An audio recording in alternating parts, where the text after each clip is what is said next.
दोस्तों, पिछले कई सालों से ईरान और इजराइल के बीच एक शैडो वॉर चल रही है। कभी साइबर अटैक्स तो कभी प्रॉक्सी ग्रुप के जरिए दोनों देशों के एक दूसरे के सामने तो है, पर पर्दे के पीछे से लड़ रहे थे। लेकिन फरवरी 2026 में सब कुछ बदल गया।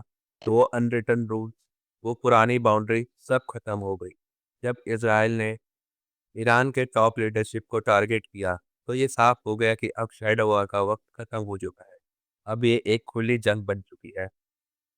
जंग की असली शुरुआत हुई 28 फरवरी 2026 को। इसराइल और अमेरिका ने मिलकर एक बहुत बड़ा अटैक प्लान किया, जिसका नाम था ऑपरेशन एपिक फ्यूरी।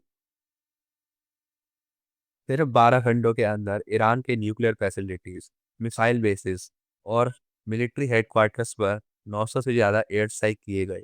इस अटैक में ईरान के सुप्रीम लीडर की मौत की खबर ने पूरी दुनिया में हल्के मचा दिए। ईरान ने इसका बदला लेने के लिए तुरंत सबको बैलिस्टिक मिसाइल्स और ड्रोन्स की इजराइल तरफ से रवाना कर दिए। इजराइल का आयरन डोम और एरो सिस्टम आसमान में आग बरसा रहा था। जेरूसलम और तेल अवीव की रातें चमक से गूंज उठी। ये पहली बार था जब ईरान ने अपनी जमीन से इजराइल पर डायरेक्ट इतना बड़ा हमला किया था। लेकिन सवाल ये आता है कि बात यहाँ तक पहुंची कैसे। इन तीन बड़े कारण से। Nuclear red line. इजराइल को डर था कि ईरान बहुत जल्द न्यूक्लियर बम बना लेगा। उनका कहना था कि अगर आज नहीं रोका तो कल बहुत देर हो जाएगी।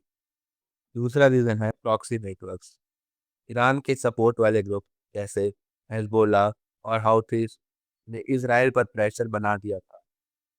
इजराइल ने सोचा कि सांप की दम पर चोट करने के बजाय सांप के सर पर वार करना जरूरी है। तीसरा रीजन है इंटरनल अनरेस्ट। 2026 की शुरुआत में ईरान के अंदर ही बड़े लेवल के प्रोटेस्ट चल रहे थे। इसराइल और यूएस को लगा कि यह सही मौका है ईरानियन रजीम को कमजोर करने का। ये जंग सिर्फ दो देशों के बीच नहीं है, इसका असर आपकी और हमारी पॉकेट पर भी पड़ रहा है। ईरान ने स्ट्रेट ऑफ हॉर्मस को बंद करने की धमकी दी है, जहां से दुनिया का 20% ऑयल निकलता है। इस वजह से पेट्रोल और डीजल के दाम आसमान छू रहे हैं। रशिया और चाइना एक तरफ है, तो अमेरिका और यूरोप दूसरी तरफ।